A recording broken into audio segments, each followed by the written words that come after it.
Tonight, 24 hours of horror, more than 150 people killed in Israeli strikes on Gaza and Lebanon. In northern Gaza, bodies and limbs are pulled from the rubble after a nighttime strike on a crowded makeshift shelter. Israel has crossed every red line, broke every rule, defied every prohibition. When is enough really enough?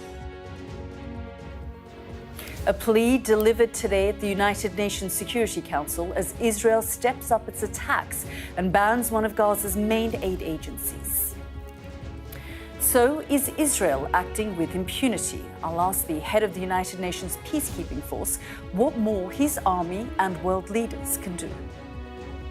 Also coming up, the little girl who could soon become president will have a special report asking who is Kamala Harris. I think she talks a lot, but when it comes to actually producing and having concrete results, well, where are they? She would always be focused on, I'm going to win it. Tonight, she'll hold her biggest rally yet in Washington, an attempt to woo undecided voters. We'll ask what her message should be. That's all coming up on The World with me, Yalda Hakim.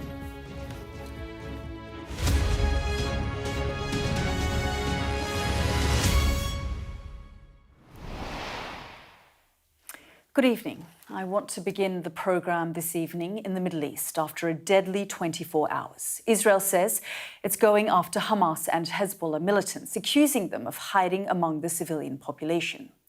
But there are now serious questions about how Benjamin Netanyahu and his government have prosecuted this war and whether Israel's allies should do more to bring an end to the violence in Gaza and now Lebanon. Have a look at these images. Bodies wrapped in cloth in northern Gaza. They were pulled from the rubble by those who survived. The airstrike hit in the middle of the night. Israel has stepped up its attacks in Gaza and Lebanon in the past 7 days. The total number now killed there since October the 7th stands at more than 43,000. The Lebanese Health Ministry says 2,710 people have died since October last year. Those figures include more than 150 killed in 24 hours in northern Gaza and eastern Lebanon. Many of them are women and children. And to add to all of that, last night in the Israeli parliament, politicians voted to ban the UN aid agency providing most of the humanitarian relief in the Strip. Tonight, I'll ask the man in charge of the UN's peacekeeping forces whether his army could make a difference. Let's get started with our first report from our Middle East correspondent, Alistair Bonko. Even by the devastating destruction of this war, this Israeli airstrike in northern Gaza, early on Tuesday morning, was massive. It hit an apartment block in Beit Lahir, close to the Israeli border. The health ministry in Gaza said that at least 90 were killed. Dozens more were injured, and many are still missing. Contorted bodies lay unrecovered where they died. And note the quiet, the absence of sirens. Ambulances and rescue workers struggled to get access. Survivors had to retrieve the dead themselves. We need to pull them out. Look, here's one dead body, another one, another here, another there. It's dead bodies everywhere. God help us. If it is even possible, life in Gaza could be about to get more miserable. The Israeli parliament has voted to ban UNRWA, the UN agency which provides basic services like education and healthcare to Palestinians, not just in Gaza, but in East Jerusalem and the occupied West Bank too. The humanitarian operation in Gaza, if that unravels, that is a disaster within a series of disasters and just doesn't bear thinking about, because we're in a situation where we are the backbone of the aid operation. Israel has repeatedly claimed that UNRWA is a front for Hamas in Gaza. Most international countries disagree. Sharon Haskell is one of the Israeli politicians who brought the bills against UNRWA to the Israeli parliament. It sits at the core, the foundation of the Israeli-Palestinian conflict. If that is not changed, our reality, our future for Israelis and for Palestinians is not going to change. It's only going to turn out every few years another round of violence, another few years another round of violence. And in order to change that, we have to change UNRWA. In 90 days' time, UNRWA will be banned from operating in Israel and East Jerusalem, but there will be a wider impact on its operations, affecting all Palestinians. This is the UNRWA headquarters for East Jerusalem and the West Bank. Now, because Israel's severing diplomatic ties with the agency, many of its 4,000 staff will no longer be able to get visas or permissions to work here. This compound will have to close in 90 days' time, and they won't be able to coordinate with Israeli authorities to provide services to millions of Palestinians in occupied East Jerusalem and the West Bank. Israel says it will find ways around UNRWA to deliver aid to Gaza, but hasn't said how. Neither have they said who will fund or run Palestinian schools, hospitals, or civilian services. And that is why, say Israel's critics, this feels like an act of collective punishment for millions of Palestinians. Alistair Bunkle, Sky News, in East Jerusalem. Well, as Alistair was saying there in his piece, that ban could be in place within 90 days. Just have a listen to what the Palestinian ambassador to the UN told the Security Council earlier today. Israel has crossed every red line, broke every rule, defied every prohibition. When is enough really enough? When are you going to act? You are the Security Council. You have to reach every single person who is in pain among the Palestinians. That is your duty. Well, that question, when is enough is likely being asked in eastern Lebanon today after the health ministry said 60 people were killed in Israeli airstrikes in the country's eastern Bekaa Valley. It comes as Hezbollah announced their new leader to replace Hassan Nasrallah. Ivor Bennett has this report. This is the moment Hezbollah began its search for a new leader. The assassination of its figurehead, Hassan Nasrallah, in a Beirut suburb last month. An Israeli onslaught that's left Hezbollah scrambling to regroup. A week later, more strikes and another assassination. This time, Nasrallah's supposed successor, Hashem Safiuddin. But there is one man Israel hasn't got, Naim Qassem. A deputy chief for decades, he was the perennial number 2, but now the survivor has risen to the top. And comments he made last month suggests he's not going to change course. The Islamic resistance will continue to confront the Israeli enemy, supporting Gaza and Palestine, defending Lebanon and its people, and responding to the assassinations and killing of civilians. But despite his rhetoric, Hezbollah's position right now is not one of strength. Hamas has described Qassem's appointment as proof of Hezbollah's recovery, but in reality it feels more like proof of its lack of options. Israel has decimated the group's leadership, and it's thought Qassem's no longer even in Lebanon because that threat of assassination remains. It was after the visit of Iran's foreign minister to Lebanon that reports surfaced Qassem had fled to Tehran, spirited away, it's believed, on the minister's plane. All the while, Israel's attacks continue, the latest in the eastern Baalbek region, where Hezbollah holds sway. Lebanon says at least 60 people were killed, including women and children. In Beirut, many want revenge. God gives power to our fighters on the front. This is our only hope. We lost a lot of martyrs, a lot of children and elders. We lost houses, and we definitely won't accept Israeli, Zionist decisions, no matter how long the war lasts. And it seems it will last for some time yet. A change in leader, but not landscape. Ivor Bennett, Sky News, Beirut. So what more can the international community do? Well, earlier I spoke to the UN's peacekeeping chief, Jean-Pierre Lacroix. I started by asking for his reaction to Israel's decision to ban UNRWA. Have a listen. It is extremely worrying because UNRWA is absolutely essential to the delivery of humanitarian assistance to the Palestinian population, and particularly in Gaza and also in the West Bank. Therefore, essentially forbidding UNRWA, preventing UNRWA from operating and providing humanitarian assistance to these populations, particularly at this time, is really extremely worrying.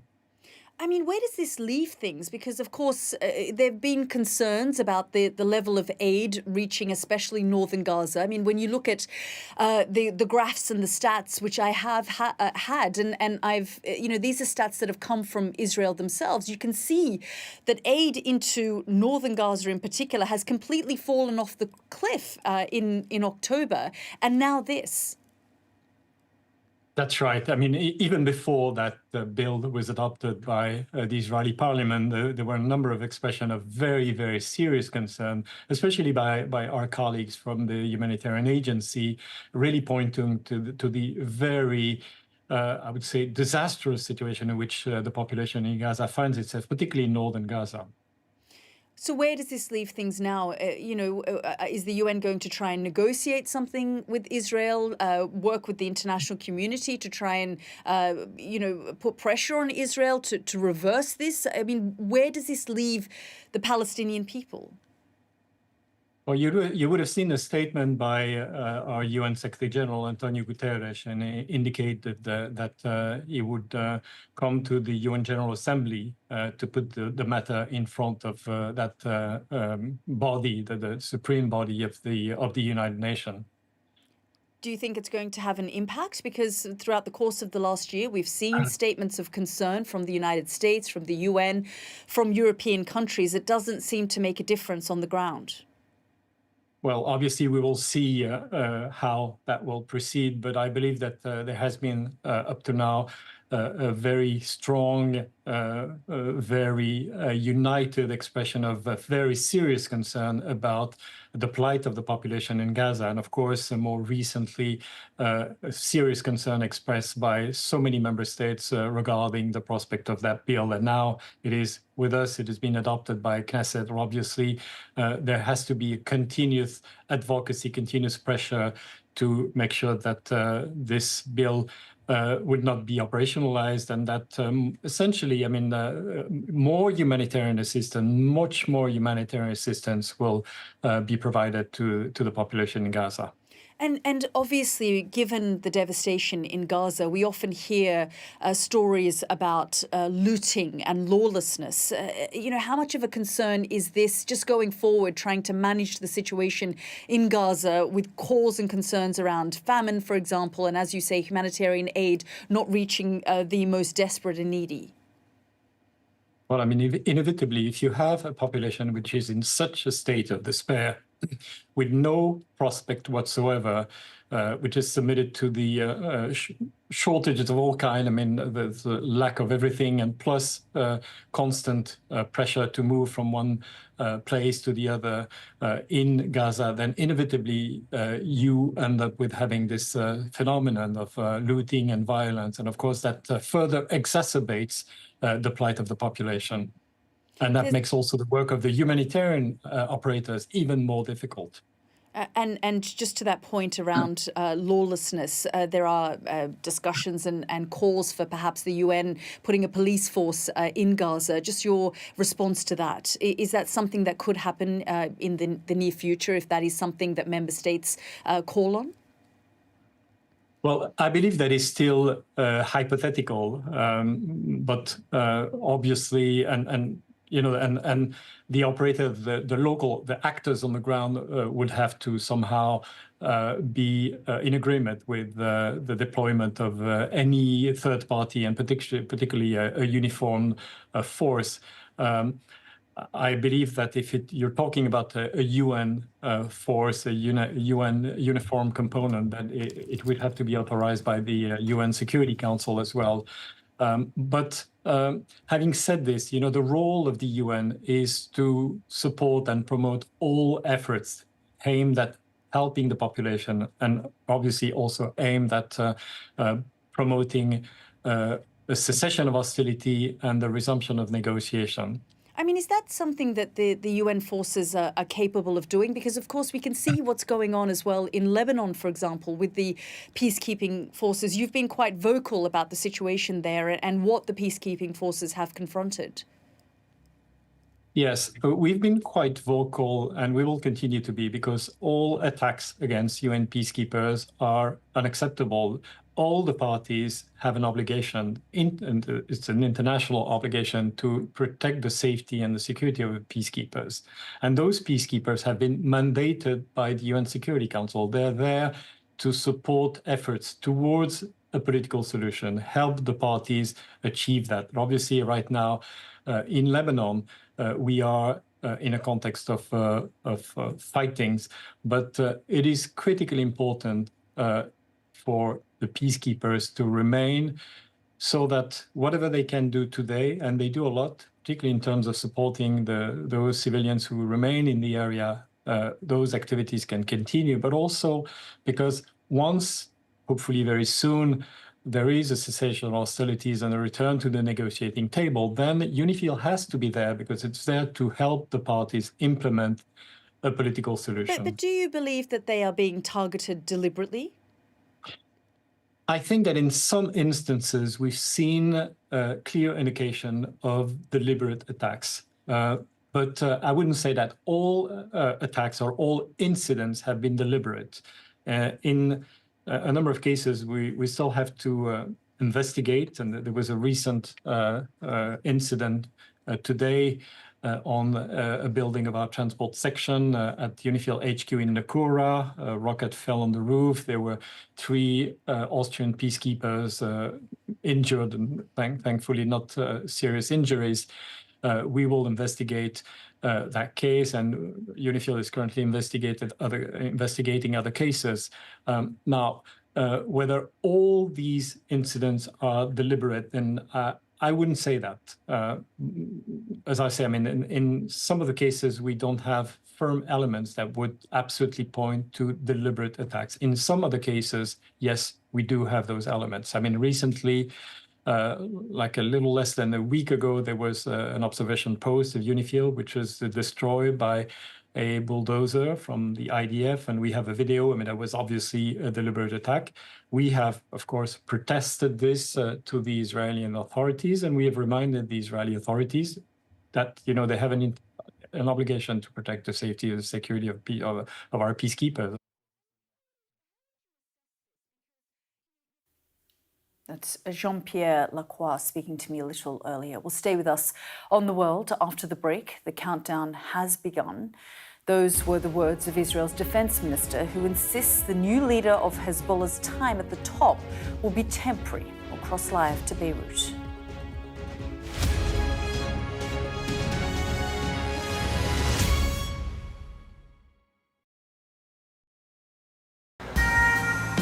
This is how you travel when the mafia wants to kill you. He's almost given up his own freedom, but that's the price he's willing to pay. Here, they don't just arrest and Ndrangheta mafia members, they also live among them. Time after time, I've seen the devastating impact of extreme weather and climate change. We don't have much snow at the moment.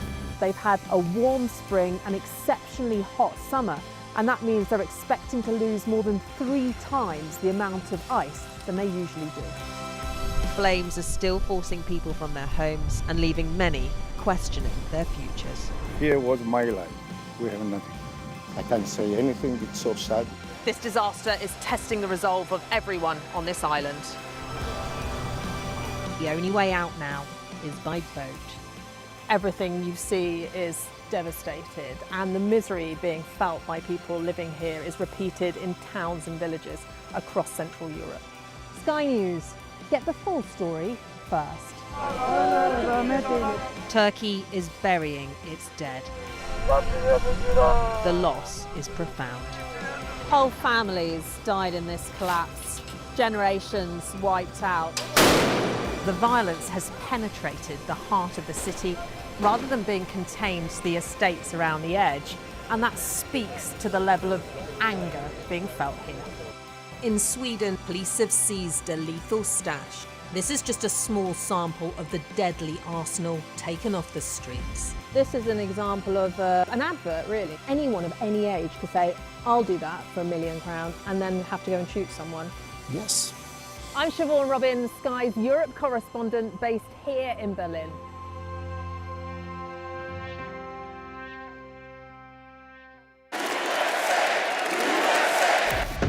I say, bring it on. With America divided and tensions running high, get ready for an election like no other.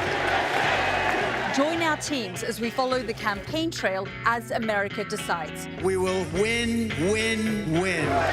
Get closer to the action this US election with full reaction and analysis. Sky News, the full story first. There's always more to the news than a headline. We want to discover, to delve a little deeper, to find out what's really going on. Explanation, analysis, the people at the heart of every story. I'm Neil Patterson, and this is the Sky News Daily Podcast. So, by the end, we'll hopefully all understand what's going on in the world just that little better. Available wherever you get your podcasts. We've got your Sunday mornings covered. From the front page and the sounds of the streets to the voices of the people who make the major calls and big picture politics beyond Westminster. We'll put you at the heart of our story. A new start to Sunday. I'm ready. Are you? Join me, Trevor Phillips, Sunday mornings on Sky News. Welcome back. Before the break, we heard from the UN's peacekeeping chief, who said he believes there have been deliberate attacks on peacekeepers in Lebanon. Well, let's cross to our Ivor Bennett, who joins me from Beirut. And Ivor, we'll speak about the situation in Lebanon in a moment. But first, the growing international concern following Israel's bill to ban UNRWA from operating within the country, which of course will impact Palestinians in the West Bank, in East Jerusalem and Gaza. Yeah, that's right. And I think the question being asked tonight by many people all over the world is what could make Israel change its course? What could make it reverse its position? I think the language from the UN in particular has been very strong today in condemning this ban. UNICEF has said it's a new way to kill children. The UN's humanitarian office has said it could represent collective punishment. That phrase is significant because in legal speak, the phrase collective punishment could it amounts to a war crime. But that outrage from the UN is one thing. That was to be expected to a degree. I think what's more telling is the response and the condemnation from Israel's allies, including the UK. Keir Starmer called this gravely concerning. And the UK, along with the US, France and Germany, has all sought to put pressure on Israel to make it change its mind. But at the moment, they're not budging. What could make them potentially reverse this decision is the prospect of US military aid to Israel being halted as a result. That's because under US law, the country is prevented from sending any military aid to a nation that is denying humanitarian access. And today, the US warned that could happen as a result of this ban. It first made this threat earlier this month, a couple of weeks ago. It imposed a 30-day deadline for Israel to change the situation, to ensure that food, medicine and supplies could get into Gaza. This ban on UNRWA makes that much harder, of course, and now this clock is ticking. This deadline is looming. Just 2 weeks ago, it'll be very interesting to see if this moves the dial at all with Israel. Yeah, indeed. As you say, is Israel listening, and is the United States actually willing to act at this point, because these threats have been made in the past? Let's shift our attention to the situation in Lebanon, because, of course, over the course of the last 6 weeks or so, we've seen Hezbollah decapitated, top commanders killed, Hassan Nasrallah, the Secretary General of Hezbollah, killed. And, you know, they've made a number of attempts to replace him. His replacement was killed. And then, of course, now they've named a new leader. Yeah, and Israel has wasted no time in warning Hezbollah and its new leader, Naim Qassem, of the threat they pose, with a rather menacing message posted on the social media platform X today in the wake of Qassem's appointment from Israel's Defense Minister Yoav Gallant. It read simply, "The appointment is temporary. The countdown has begun," suggesting, of course, that Israel has Qassem in their sights. No attempt to hide that. We had a reminder today here in central Beirut of the threat posed by Israel. There was the constant buzzing of Israeli drones overhead throughout the day. I think what really speaks volumes is the reported location of Naim Qassem. As I mentioned in my report earlier, he's widely believed not to be in Beirut or Lebanon at all, but in Tehran because of the threat posed by Israel and because of the threat of assassination. And it seems like Hezbollah took that kind of evasive action quite some time ago, before announcing and before even speculating that he could take over in order to protect him. Today, Hezbollah has said they will keep the flame of resistance lit until victory is achieved, but it feels like certainly that flame is burning much less brightly right now. Ivor, thank you so much for bringing us up to date. This is The World with me, Yalda Hakim. After the break, the story of Kamala Harris. From shifts at McDonald's, closing arguments in criminal courts, and now the race to the White House, we'll hear more about the woman aiming to be America's first president from those who know her best.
this conflict. They keep telling us that they want aid. And this is what's left of it. Tanks, heavy vehicle.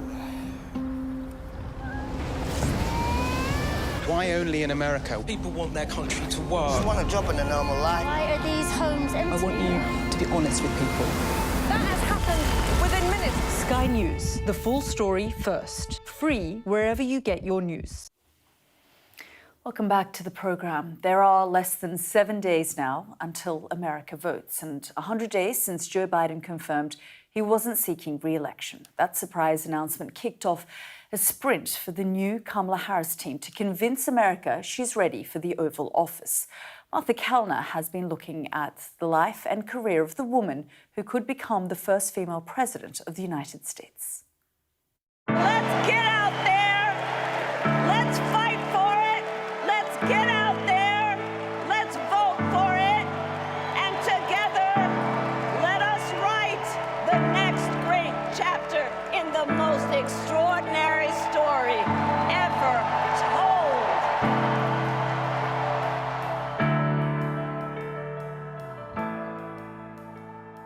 By next week, this woman could be America's first female president. But Kamala Harris has been making history for decades. It started in Berkeley, California, a middle-class city on the eastern shore of the San Francisco Bay. Kamala and I met here in 1970. We were probably between 5.5 or 6 years old. Carol Porter is Harris's childhood friend and has been part of her life for more than half a century. They grew up at the tail end of the civil rights era. Together, they were part of a historic desegregation experiment known as busing. What they decided to do was have busing go both ways. So they had the affluent white kids from the Berkeley Hills bused here, and they had the black kids and the immigrant kids bused up to the hills where they didn't live. So, I mean, the bus looked like a little United Nations. Harris's mother, Shamala Gopalan, had emigrated from India to the United States alone, aged 19. Her dream to become a scientist. She met Donald Harris, an economist from Jamaica. They fell in love in the throes of America's battle for racial equality. They had Kamala and her younger sister, Maya. By the time Kamala was 6 and they'd moved to this apartment in Berkeley, her parents had split. The bottom part was Shelton's daycare, and the top was where Kamala, Shamala, and Maya lived. Carol drives me along the route their bus took to school. And this is where the Black Panthers had their breakfast program. These are the streets where, when Kamala was a child, the militant Black Power organisation, the Black Panthers, formed. Berkeley, a crucible of radical politics.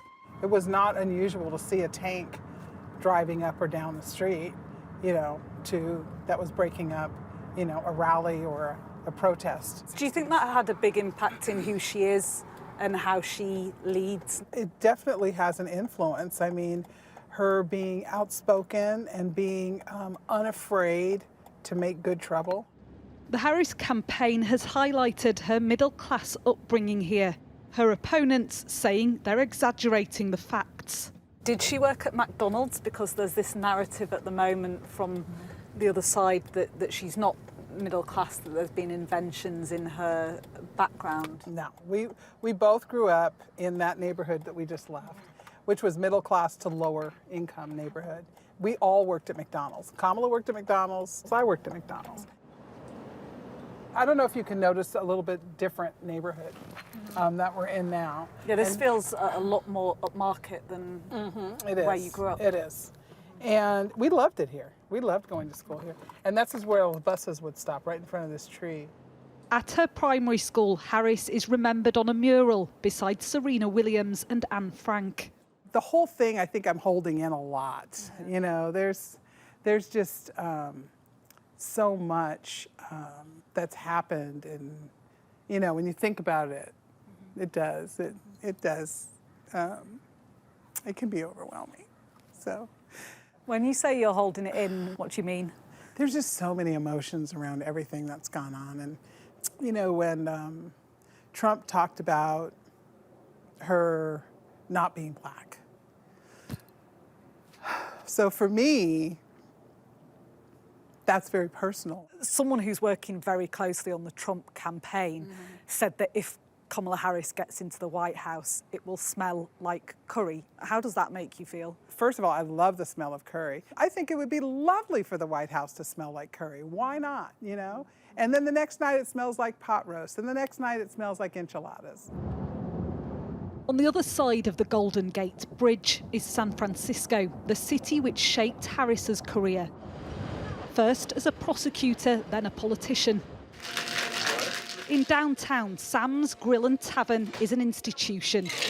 It's also the regular Thursday lunchtime haunt of former San Francisco Mayor Willie Brown. Brown is also a former boyfriend of Kamala Harris. I was introduced to her at a wedding. My first conversation with her had absolutely nothing to do with politics. She was more focused on her girlfriend's marriage. They dated between 1994 and 1995. At the time, Brown was 60 and Harris 29. The mayor! Brown, the most influential politician in the city. And at campaign events, confusion sometimes greeted their relationship. Are you his daughter? There was obviously a big age gap. How did she deal with that? Well, I don't think there was ever any question. And I think that there was a great friendship that blossomed into wonderment for me. And I hope wonderment for her. Their relationship, though, is being used as a battering ram by some on the political right. It is relevant when a young candidate tries to sleep her way into politics and into power. Well, we know her first meaningful job in politics was given to her by her boyfriend at the time, who's married, Willie Brown. How does it make you feel when you hear certain members of the Republican Party suggesting that she exploited her romantic relationship with you to succeed? Nothing pleases me more, frankly, than knowing how she'll ultimately be measured on her own performance. By day, Harris was finding her feet in the courtroom as a trial lawyer. By night, she was negotiating San Francisco high society, making the social and political connections that would come to help her down the line. Do you think that she was ambitious? No, I think she wishes to be measured against the best. If she was playing tennis, she would be Serena. And that's how competitive this woman would be and can be. She would always be focused on, I'm going to win it. You remember that right from the start? Oh, from day one. Few communities have seen the level of drug violence. Harris's legal career began in Oakland, California, as the city was battling the tail end of America's crack epidemic. The cases were brutal: murders, drug violence, and turf wars. By the turn of the millennium, she was back in San Francisco, working on cases concerning families and vulnerable children. Her old boss, Louise Rennie, remembers her as driven but generous. It was a tough job, but by the same token, you had to have a kind heart. One day, Kamala came into my office with an armful of teddy bears, and she said, "Come on, Louise, it's adoption day, and we're going to go over to court. We're going to hand out teddy bears to the children and the families that are doing the adoption, so they'll have a way to remember this occasion." And I thought that was really pretty remarkable. A soft exterior masked a steely determination. Harris had her sights set on the job of district attorney, a key role prosecuting criminals in San Francisco. She won a bitter election battle, her first political victory. I will follow the rule of law and enforce the law. But just 4 months in, the murder of a policeman changed everything. Police say the two plainclothes officers approached a man who apparently was acting suspicious when that suspect opened fire on both of them. 29-year-old Isaac Espinoza was gunned down by a gang member. Harris chose not to seek the death penalty, in line with her campaign promise not to pursue capital punishment. She announced it at a press conference without warning. The outcry from police officers was furious. It's a loss that just never goes away. Tracy McRae is head of the San Francisco Police Union. He was young, fit. She says she'll never forgive Harris for her handling of Espinosa's murder. She didn't speak to the family. She made that decision on her own. And I don't care if she keeps saying, well, someone from my staff, or yeah, no, you didn't do it yourself. So every time you see her rise to a higher office, it brings back the memories not only of his death, but how she handled his death and the pursuit of justice in the aftermath. Correct. You keep saying, oh, you work for the victim, but you failed epically in how you treated his widow, Renata, how you treated his mother and father. Harris has received a majority of union endorsements nationwide, but McRae says she'll never get the backing of the police union in the city where her career began.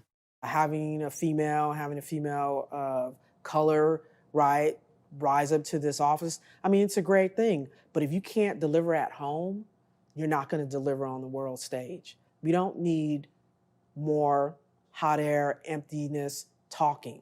Is that what you think she is? I think she talks a lot, but when it comes to actually producing and having concrete results, well, where are they? We did it. Harris weathered the Espinosa controversy to win another election, becoming the first female and first black attorney general in California, the state's so-called top cop. Yourselves, please. It widened the scope of her power, emphasising once more her ability to make friends in high places. Kamala Harris has long-standing relationships in Hollywood. Even when she was living and working in San Francisco, she was forging friendships here with TV producers and movie execs. But it was a meeting in 2013 that proved the most pivotal of all. She was introduced on a blind date to Doug Emhoff, an entertainment lawyer. They were both in their late 40s and married the next year. Where am I looking? You? To me, yes, please. Matt Belloni is a doyen of Hollywood reporting. In a previous life as a lawyer, he worked with Emhoff. He was very smart, very ambitious, very competent lawyer, handled great cases, and it was a pleasure working for him. Emhoff has 2 children, Cole and Ella, from a previous marriage. I can barely see Ella, you, honey. turn the light back on. Together, they've become what Harris describes as a big blended family. Everybody smile. Smile. Smile. And then he met Kamala. This film was made by Doug's son, Cole, and used to promote Harris's campaign. In 2014, Kamala became Mamala. She took over Sunday night dinners and taught Doug how to actually cook. It was their way of fighting back at the Trump campaign's casting of Harris as a childless cat lady. I mean, in Los Angeles, this is normal. I mean, it seems like everyone has a stepmom or someone has multiple marriages, and it's sort of been seamless. Harris became friendly with A-list actors like Hilary Swank and Sean Penn. Disney boss Dana Walden was one of her early fundraisers and is now a close confidant. She cultivated those relationships. She made trips to Los Angeles. She would go to fundraisers here. She would do meet and greets.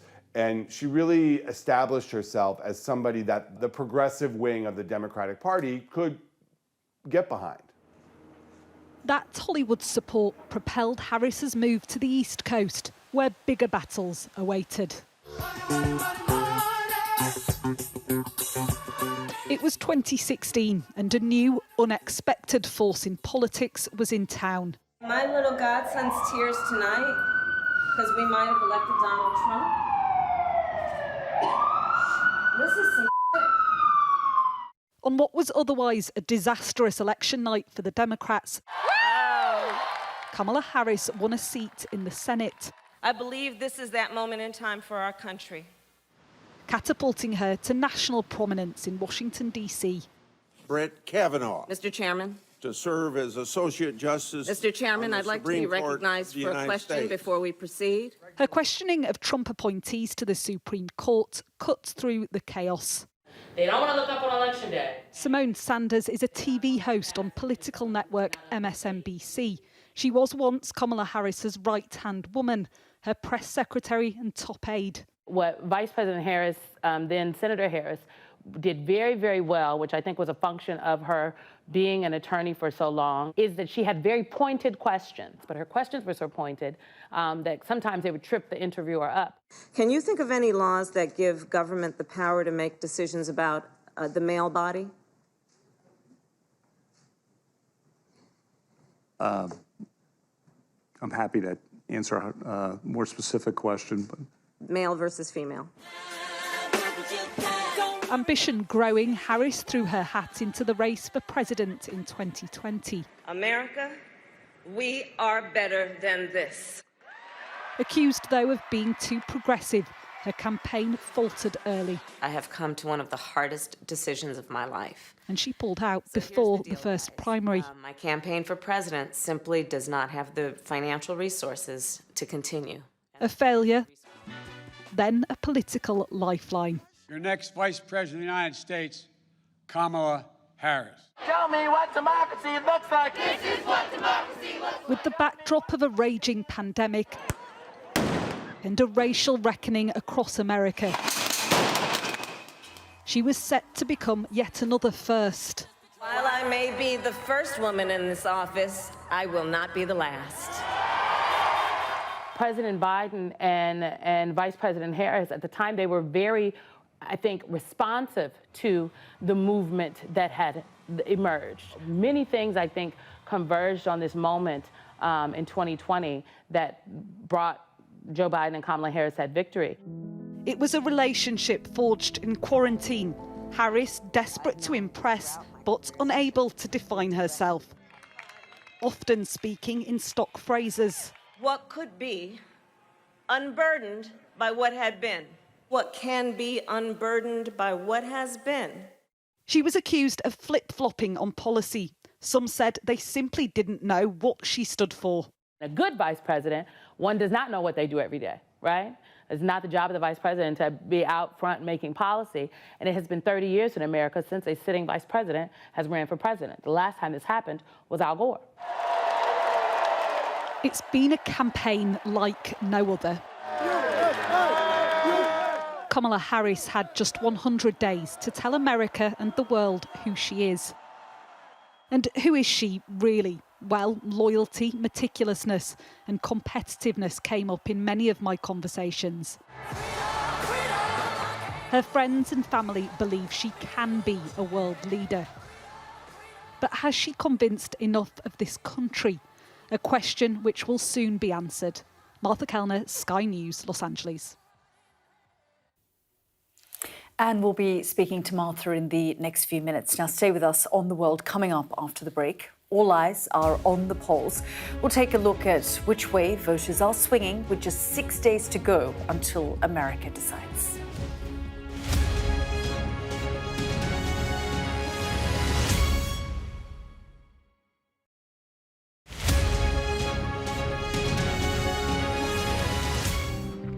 I'm Martha Kellner and I'm Sky's US correspondent based here in Los Angeles.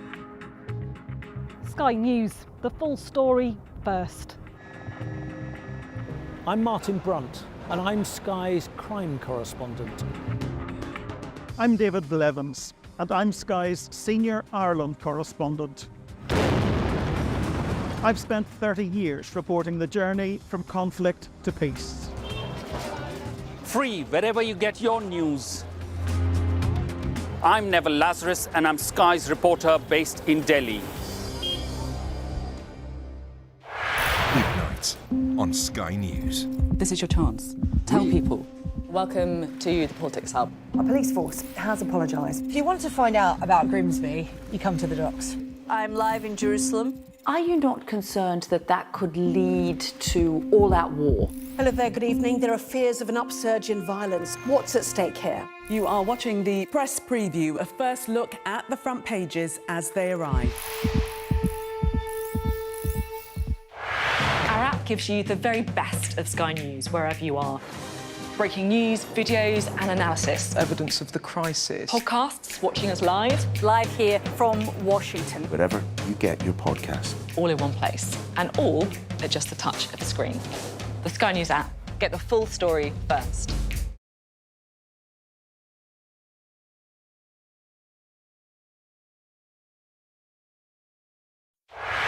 Today Sky News. From the Sky News Centre at 7. Now that you're up to date, we can go into a bit more detail. Things can change incredibly quickly. Taken by surprise. Have you ever known a moment like this in British politics before? Yes. Cheers. We'll start with breaking news. Let's get the latest on the ground. So, by the end, we'll hopefully all understand what's going on in the world just that little better.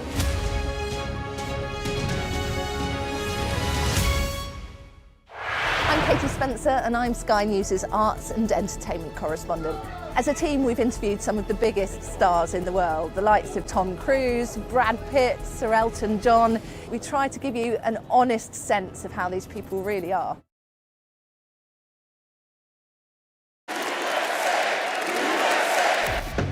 I say, bring it on. With America divided and tensions running high, get ready for an election like no other. Join our teams as we follow the campaign trail as America decides. We will win, win, win. Get closer to the action this US election with full reaction and analysis. Sky News, the full story first. There's always more to the news than a headline. We want to discover, to delve a little deeper, to find out what's really going on. Explanation, analysis, the people at the heart of every story. I'm Neil Patterson, and this is the Sky News Daily Podcast. So, by the end, we'll hopefully all understand what's going on in the world just that little better. Available wherever you get your podcasts. Before the break, we were looking at Kamala Harris's story and what led her to the race for the White House. Well, tonight she'll be giving her closing arguments at a rally in Washington. Let's bring in our Martha, who joins us now, Martha Kelder. Martha, great, brilliant reporting. We just watched that full 17 minutes of your coverage of Kamala Harris. But let's talk about this rally this evening, because as I said, it's her final major address of the campaign. And no doubt the campaign thought long and hard about exactly where to do it. Yeah, this is a very deliberate choice of venue, Yalda. We're at the Ellipse in Washington, D.C. Around 400 metres from the White House. I can actually see the White House over my right shoulder. And this is where people may recall Donald Trump addressed his supporters in January 2021. He repeated false claims about the election being stolen. He urged them to fight like hell. We then saw at least 2,000 of those supporters march on the Capitol building in those infamously ugly scenes. Well, tonight, Kamala Harris will take the lectern behind me and present what she says is a very binary choice between Donald Trump and the chaos that she says his political era entailed, and the civility that she says she will bring back to this country. She will say that it's now time to turn the page on Donald Trump. She may also mention some of that inflammatory, divisive, racist language, really, that we heard from Donald Trump's closing speech at Madison Square Gardens in New York on Sunday evening. Perversely, it could well be that closing speech from Donald Trump ends up being far more valuable to the Harris campaign than anything that she can say here this evening. Yeah, Martha, you know, one of the things that your piece highlighted there was the fact that America is still trying to get to know Kamala Harris. Is there a sense, with all the people you're talking to, that they are getting a better idea or have throughout this campaign? I think what she's now doing is certainly more media appearances, more interviews. She's more visible. She's telling her story to a wider audience. But still, as we enter the dying days of this campaign, a question I hear time and again crisscrossing this country is, who is Kamala Harris really? What does she stand for? What are her policies? So that is a battle that she is still waging. And this is an incredibly close head-to-head between her and Donald Trump. The polls are still narrowing. There are razor-thin margins between the two of them in all 7 key swing states. Really, really, truly too close to call. Anyone who tells you that they can definitively say at this stage who's going to win this election is telling very big fibs indeed. Yeah, Martha, as you say, I mean, at the moment, it feels very much like a flip of a coin. And of course, we will be following all the twists and turns next week when we're there, all of us together, to have an election night special, a long 12 hours that we'll be doing together for all of the twists and turns, looking at the swing states and the issues that matter most to Americans. Thank you so much, Martha, for bringing us up to date there. So, very narrow margins in this election. So does that mean legal challenges and even unrest after next week's result? On this week's The World podcast coming out tomorrow, my co-host Richard Engel and I talked about that very subject. Richard doesn't often cover domestic news, but he is heading to the States next week. And of course, we have been discussing our podcast very much. And have a look at this. You can actually scan the QR code where you can listen to the podcast wherever you get it, on Spotify or on Apple. Well, as we've been saying, the countdown continues. There is about 6 days to go until election, and we will be providing coverage here on Sky News. But for now, good night.